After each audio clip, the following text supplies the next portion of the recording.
ओम शांति। आज बाबा की 4 फरवरी की मुरली है। आज शिव बाबा हम बच्चों को टाइटल देते हैं कि आप बच्चे रूहानी क्षत्रिय हो, अर्थात माया के साथ अहिंसक और गुप्त युद्ध लड़ने वाले योद्धे हो। तो इस माया के साथ जो हमारी युद्ध है, इस युद्ध में हमें विजयी पाना है। उसके लिए बाबा ने हमें साधन दिया है, याद का बल और साथ साथ ज्ञान का बल। बाबा ने ही हमें यह नॉलेज दी कि ये विशाल सृष्टि जैसे कि एक नाटक है और हम आत्माएं इस नाटक में पार्टधारी है। इतना विशाल और इतना वंडरफुल ये ड्रामा है जो एक भी एक्टर का पार्ट किसी दूसरे एक्टर से मिल नहीं सकता है। इसीलिए बाबा सिखाते हैं बच्चे किसी से भी कंपैरिजन नहीं करनी है और ना ही कोई ऐसी आश रखनी है कि जो दूसरे के पार्ट को मिला है वह पार्ट मुझे मिल जाए। बाबा कहे नहीं, इसको बाबा जेलसी या रीस कहते हैं जो शुरू होता है कंपैरिजन से। बाबा समझाते हैं बच्चे, आप आत्मा इस विशाल ड्रामा में एक एक्टर हैं। किसी एक्टर का पार्ट किसी अन्य एक्टर से मैच नहीं हो सकता है। हर एक का पार्ट बड़ा यूनिक है। साथ साथ हर आत्मा की शक्ति, ताकत वो भी अपनी अपनी है। वह भी एक की ताकत किसी दूसरे से मिल नहीं सकती है। तो इसीलिए बाबा समझाते हैं बच्चे, नाटक में पार्ट बजाने की खूबी यही है कि मैं अपना रोल सबसे बेहतरीन तरीके से प्ले करूं। दी बेस्ट पार्ट मुझे प्ले करना है, इस बात का हमें ध्यान रखना है। तो ऐसे बाबा समझाते हैं कि बच्चे, नथिंग न्यू। आत्मा ने जो कर्म किया है, ड्रामा में जो पार्ट नूंद था वो पार्ट प्ले किया। इसमें बहुत आश्चर्य खाने की बात या इस तरीके से अभिमान में आने की बात भी नहीं है। अगर कोई सेवा की आत्मा ने, बाबा कहे बच्चे नथिंग न्यू, ड्रामा में पार्ट था, आत्मा ने वो कर्म किया। हाँ, सेवा का कर्म हमें ऐसे करना है जो अनेकों को प्रेरणा जरूर मिले। हमें ये ध्यान रखना है कि हर ईश्वरीय सेवा के पीछे इंटेंशन क्या है।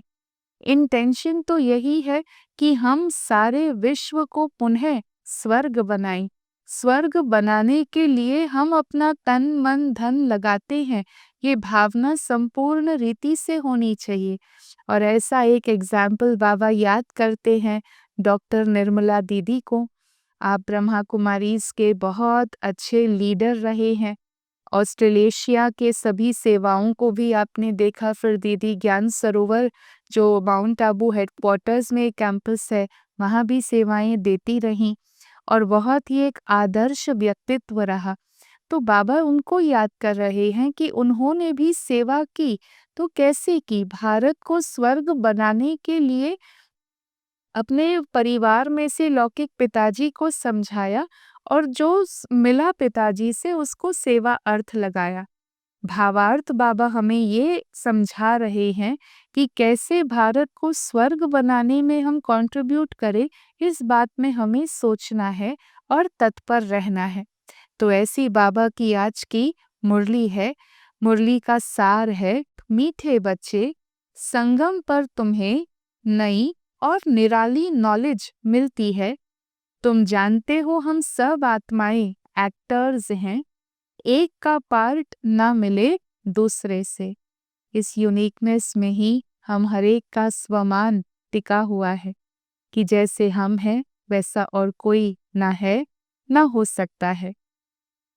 प्रश्न है, माया पर जीत पाने के लिए तुम रूहानी योद्धाओं को अर्थात रूहानी क्षत्रियों को कौन सी युक्ति मिली हुई है? बाबा कहे, हे रूहानी क्षत्रिय, तुम सदा श्रीमत पर चलते रहो। आत्म अभिमानी बनकर बाबा को याद करो। श्रीमत पर चलो, पहली युक्ति। दूसरा, आत्म अभिमानी बन बाबा को याद करो। नेक्स्ट बाबा कहते, रोज सवेरे सवेरे उठकर याद में रहने का अभ्यास डालो तो माया पर विजय प्राप्त कर लेंगे। जो व्यर्थ संकल्प हैं उनसे बच जाएंगे। याद की मीठी युक्ति माया जीत बना देगी। क्योंकि कोई भी योद्धा आखिर तो यही सोचेगा कि हम माया जीत बन जाए, तो याद की युक्ति से ऐसे माया जीत बन जाएंगे।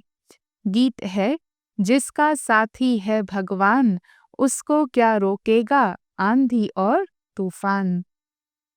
भगवान को कहते हैं, हे बाबा। इनका नाम शिव बाबा है वो रूहानी ज्योतिर्बिंदु स्वरूप परम पिता परमात्मा। बाबा कहे प्यार से हम कहते हैं बाबा, शिव बाबा। जैसे हम आत्माएं हैं ज्योतिर्बिंदु स्वरूप, वैसे ही शिव बाबा हैं। वो हैं परम आत्मा, जिनको सुप्रीम कहा जाता, उनके हम बच्चे हैं। उनको ही सुप्रीम सोल कहा जाता, और उनका निवास स्थान कहाँ है? परम धाम में। हाँ, परम धाम से बाबा एक टिक जो उनके साथ अपनी बुद्धि की तार ट्यून इन करते हैं, उनको परमात्मा शक्तियों से भरपूर करते हैं। सभी आत्माएं भी निजी ओरिजिनली वहां परम धाम में ही रहती हैं। सभी सोल्स एक्टर्स हैं। तो रूहानी बाबा समझाते हैं कि रूहों में कैसे अविनाशी पार्ट नूंधा हुआ है। इसीलिए हर आत्मा अपने पार्ट की ओर, अपने ड्रामा की ओर बहुत सहज आकर्षित होती है, अट्रैक्ट होती है। सभी रूहों का पार्ट एक जैसा नहीं हो सकता है। सब में ताकत भी एक जैसी नहीं है, न पार्ट एक जैसा, न ताकत एक जैसी। हाँ, गुण सेम है, सुख शांति प्रेम आनंद पवित्रता ज्ञान शक्ति, पर हर एक की जो ओरिजिनल स्टेज है पावरफुल, उस पावरफुल स्टेज हर एक की अपनी यूनिक है, एक जैसी ताकत नहीं है। तुम जानते हो सबसे अच्छा पार्ट उनका है जो पहले पहले शिव की रुद्र माला में है। नाटक में जो बहुत अच्छे अच्छे एक्टर्स होते हैं, उनकी महिमा कितनी होती है, उनको सिर्फ देखने के लिए भी लोग जाते हैं। तो ये बेहद का ड्रामा है। इस बेहद के ड्रामा में भी ऊंच शिव बाबा हैं। सभी एक्टर्स से ऊंचे परमपिता परमात्मा, ऊंचे ते ऊंच एक्टर, क्रिएटर और डायरेक्टर भी कहें। पार्ट आत्मा बजाती है, परंतु देह अभिमान के कारण फिर कहते मनुष्य का ऐसा पार्ट है।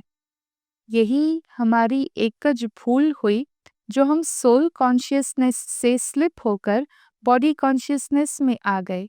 तो आत्मा पार्ट प्ले कर रही है, ये भूल करके जो रोल प्ले कर रही थी, उसी रोल को हमने सब कुछ समझ लिया कि मनुष्य का ही ऐसा पार्ट है। बाबा कहे पार्ट सारा आत्मा का है। ये जीवन का सत्य है। हमें भी निस्दिन निष्पल एवरी मोमेंट, हर पल ये महसूस करना है, जो बाहर दिख रहा वो ड्रामा का पार्ट है, और ये पार्ट प्ले करते हुए मैं कितनी डिग्निटी में रहती हूँ, मैं कितनी प्योरिटी में रहती हूँ, मैं कितनी रॉयल्टी में रहती हूँ, मैं कितनी स्टेबिलिटी में रहती हूँ, ये मुझ आत्मा की कला है। पार्ट चेंज होते जाएंगे और मैं अपनी रॉयल्टी डिग्निटी में इंक्रीज, उस लेवल्स को इंक्रीज करती जाऊंगी। ये हमें ध्यान रखना है। इसी में जीवन में प्रोग्रेस फील होता है। सीन चैलेंजिंग भी आएगी, लेकिन वो मेरी स्पिरिचुअल ब्यूटी को और निखार करके जाएगी। तो बाबा कहे आत्म अभिमानी बनना होता है। ये प्रैक्टिस हमारी स्टेज को अवेयरनेस और अटेंशन से सोल कॉन्शियस बने, उससे चलते चलते नेचुरली हम सोल कॉन्शियसनेस ही जानते हैं। बॉडी कॉन्शियसनेस की बिल्कुल अविद्या हो जाए, उस स्टेज तक पहुंचते। बाबा ने समझाया है सतयुग में आत्म अभिमानी होते हैं, लेकिन वहाँ बाबा को नहीं जानते हैं। कोई भी आत्मा वहाँ परमात्मा को याद नहीं करेंगी। अब कलयुग में आत्मा अभिमानी भी नहीं है, और शिव बाबा को भी यथार्थ रीति नहीं जानते हैं। और संगम युग पर अभी तुम आत्म अभिमानी भी बनते हो और शिव बाबा को भी जानते हो। इसलिए कई बार बाबा कहते हैं कि रेटिंग देना हो तो संगम योगी जीवन सतयुगी जीवन से भी ऊंची है, क्योंकि यहाँ आत्मा परमात्मा को जानती है, यहाँ आत्मा अन्य आत्माओं की सेवा करती है। सतयुग में समझेंगे कि मैं आत्मा हूँ, मुझे एक शरीर छोड़ दूसरा लेना है। परमात्मा को वहां नहीं जानते हैं, जबकि इस समय तुम सब कुछ जानते हो। तुम सर्विस करते रहते हो, ये भी नथिंग न्यू। ड्रामा में पार्ट है, वो प्ले किया, इसमें कोई अभिमान की या इतना ज्यादा ईगो ले आने की कोई मार्जिन ही नहीं है। बाबा कहे जो किया ड्रामा अनुसार किया।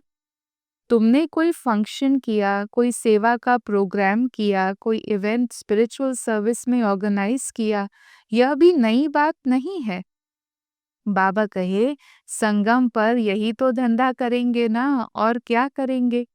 संगम युग अर्थात जो परमात्मा का कर्तव्य आत्माओं का कल्याण करना, वही मुझ आत्मा का कर्तव्य है। बाबा आते हैं पतितों को पावन बनाने।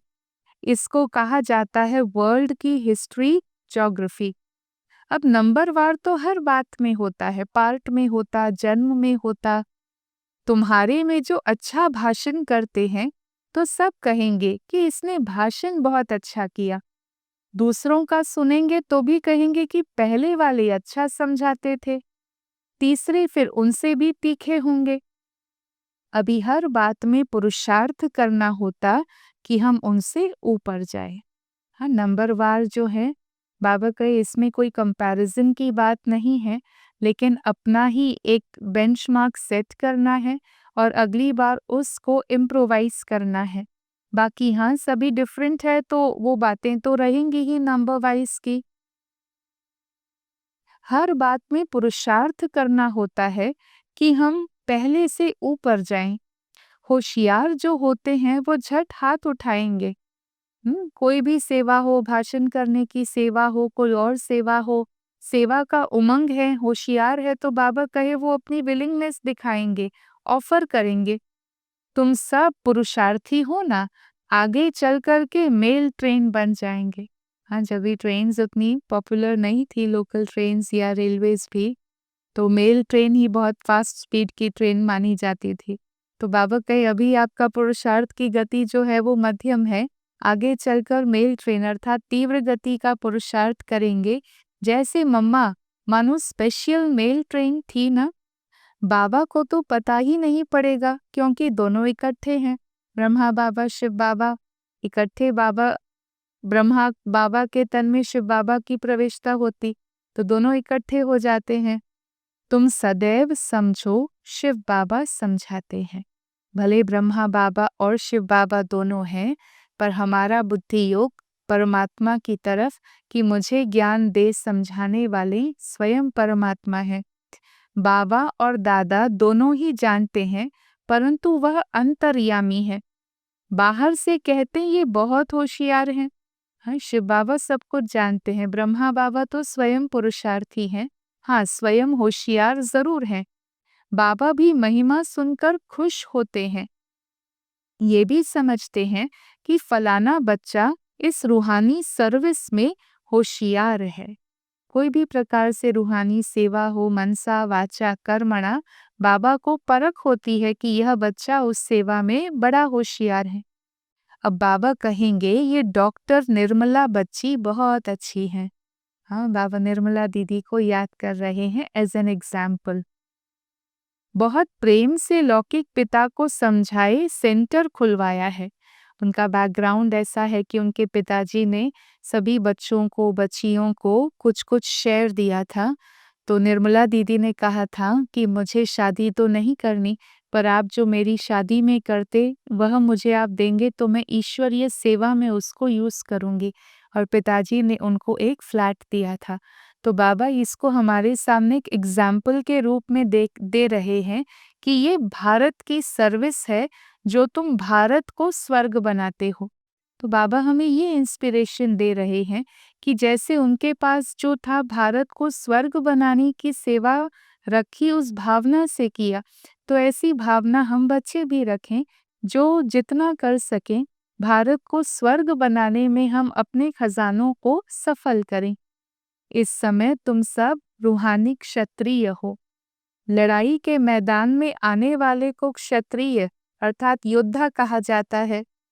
तुम माया पर जीत पाते हो श्रीमत पर चलकर, तो तुम हो रूहानी क्षत्रिय। रूहें ही सब कुछ कर रही है शरीर की कर्मेंद्रियों द्वारा। रूह को बाबा आकर सिखलाते हैं, बच्चे मुझे याद करने से फिर तुम्हें माया खाएगी नहीं। हाँ, याद हमारा सुरक्षा कवच है, जिस कवच को माया पेनिट्रेट नहीं कर सकती है। विकर्म विनाश होंगे, फिर तुम्हें कोई व्यर्थ संकल्प भी नहीं आएंगे। बाबा को याद करने से खुशी भी रहेगी, इसीलिए बाबा समझाते हैं कि बच्चे सवेरे सवेरे उठकर अभ्यास करो। बाबा आप कितने मीठे हो। सचमुच वो सुबह सुबह का ईश्वरीय मिलन और बाबा से रूह-रिहान कितनी नरिशिंग है, फुलफिलिंग है, बहुत भरपूर करती है आत्मा को। आत्मा कहती है, ओ बाबा आप कितने मीठे हो। बाबा ने पहचान दी है, मैं तुम्हारा बाबा हूँ, तुम्हें सृष्टि के आदि मध्य अंत की नॉलेज सुनाता हूँ। ये मनुष्य सृष्टि का उल्टा वृक्ष है, वैरायटी धर्मों की मनुष्य सृष्टि है। इसी को कहते हैं विराट लीला, और मैं इस मनुष्य सृष्टि रूपी वृक्ष का बीज रूप हूँ, तो सभी मुझे ही याद करते हैं। कहते हैं भगवान सृष्टि कैसे रचते हैं? हाँ, सभी को बड़ी जिज्ञासा होती है। बाबा कहते हैं भगवान सृष्टि कैसे रचते हैं? रचना तो है, जब वह पतित हो जाते हैं तब पतित पावन को बुलाते हैं, वही आकर दुखी सृष्टि को सुखी बनाते हैं। इसीलिए बुलाते हैं कि बाबा दुख हरता सुख करता आप आओ। नाम रखा है हरिद्वार। अब हरिद्वार अर्थात हरि का द्वार, जहाँ गंगा बहती है। तो बाबा कहे हरि का द्वार तो शिव बाबा हैं, जो ज्ञान गंगा के प्रवाह से आत्मा को सुखों से संपन्न करते हैं। सुख पाने के लिए ज्ञान जरूरी है। बाबा को कहते हैं दुख हरता सुख करता। तो बाबा समझाते हैं, आज बच्चे ठीक हैं, कल तूफान आ जाते हैं। बच्चों के भी योद्धे हैं ना, तो बाबा सभी रूहानी क्षत्रियों के समाचार सुनाते हैं। युद्ध के मैदान में तो कभी क्या होता। नंबरवार हैं, आज ठीक हैं, कल तूफान आते हैं। ग्रहचारी आने से फिर ठंडे हो जाते हैं। बाबा कहते मेरा बनंती आश्चर्यवत सुनंती कथनती माला में पिरोवंती और फिर एकदम भागंती। हाँ, अच्छा ज्ञान योग में पुरुषार्थ करते करते भी हो सकता है माया ऐसा वार करे जो भगवान के द्वार से हम दूर जाएं। पर इतनी तो हमें सावधानी, इतना तो परमात्मा से प्रीत जरूर रखनी है कि परीक्षाएं चाहे लाख आ जाएं, पर भगवान के द्वार से हम अपने कदम दूर नहीं करेंगे, उस द्वार पर रोज कदम जरूर रखेंगे। तो बाबा समझाते हैं कि बच्चे इस समय नर्क को पीठ दिखानी है और स्वर्ग की बादशाही लेनी है, जो रावण ने तुमसे छीन ली है। अब उसे अपने स्वराज्य को फिर से प्राप्त करना है। ये बाबा ही आकर के बताते हैं कि लक्ष्मी नारायण सतयुग के मालिक थे। अब जरूर उसके पहले कलयुग का अंत होगा, तो संगम युग हुआ होगा, जबकि स्वर्ग बनता है। बाबा को स्वर्ग का रचयिता कहा जाता, अर्थात स्वर्ग स्थापन करने वाला, और उस स्वर्ग के मालिक ये लक्ष्मी नारायण थे, जिन्होंने ये स्वर्ग का वर्षा स्वर्ग के रचयिता बाबा से पाया था, और वही वर्षा बाबा इस समय दे रहे हैं। और बाबा ने भंडारे खुले रखे, बच्चे जिसको जितना चाहिए प्राप्त कर लीजिए। बाबा अभी संगम युग पर ही नॉलेज देते हैं। नॉलेज फुल है ना, तो नॉलेज सुनाने जरूर अंत में आना पड़े। शुरुआत में तो क्या सुनाएंगे, सतयुग त्रेता बाबा कहे उस समय नॉलेज की रिक्वायरमेंट ही नहीं है। ये समझने की बातें हैं। अभी है संगम युग, बाबा समझाते हैं कि जो भगवान के साथ प्रीत रखते हैं वो है प्रीत बुद्धि, मानो कि पांडव सेना जिनका साथी स्वयं परमात्मा है। तो बाबा हमें कहे आप क्षत्रिय हो पर प्रीत रखने वाले क्षत्रिय बनो कि जिनका साथ भगवान सदा देते हैं। अब बाबा कहे तुम हो रूहानी पंडे, स्वर्ग की राह पर चलते हो और औरों को भी स्वर्ग की राह दिखाते हो। अच्छा, मीठे मीठे सिकी लधे बच्चों प्रति माता पिता बाप दादा का याद, प्यार और गुड मॉर्निंग। रूहानी बाबा के रूहानी बच्चों को नमस्ते और हम रूहानी बच्चों की रूहानी बाबा को नमस्ते। आज की मुरली से बाबा की ब्लेसिंग है, बाबा के संस्कारों को अपना निजी संस्कार बनाने वाले व्यर्थ व पुराने संस्कारों से मुक्त भव। कोई भी व्यर्थ संकल्प व पुराने संस्कार ये देह अभिमान के संबंध से हैं। बाबा रूट कॉज बताते हैं, व्यर्थ संकल्प है या पुराना संस्कार है, it is rooted in body consciousness. आत्मिक स्वरूप के संस्कार ये बाबा के समान है। जैसे बाबा सदा विश्व कल्याणकारी, परोपकारी, रहम दिल, वरदाता है, ऐसे स्वयं के संस्कार नेचुरल बन जाएं। संस्कार बनना अर्थात संकल्प, बोल और कर्म स्वतः उसी प्रमाण चलना, नेचुरल कार्य संस्कार बनने से होता है। जीवन में संस्कार एक ऐसी चाबी है जिससे स्वतः चलते रहते हैं, फिर मेहनत करने की जरूरत नहीं है। तो एक फॉर्मूला बाबा आज दे रहे हैं, जो बाबा के संस्कार इज इक्वल टू मुजात्मा के संस्कार। फिर हर कर्म उस हिसाब से उन संस्कारों से नेचुरल कार्य करेंगे। स्लोगन है, आत्मिक स्थिति में स्थित रहे अपने रथ शरीर द्वारा कार्य कराने वाले ही सच्चे पुरुषार्थी हैं। पुरुष अर्थात आत्मा और रथ शरीर, तो शरीर द्वारा कर्म करा रही हूँ, ये ध्यान देने वाले बाबा कहें वो हैं सच्चे सच्चे पुरुषार्थी। ओम शांति।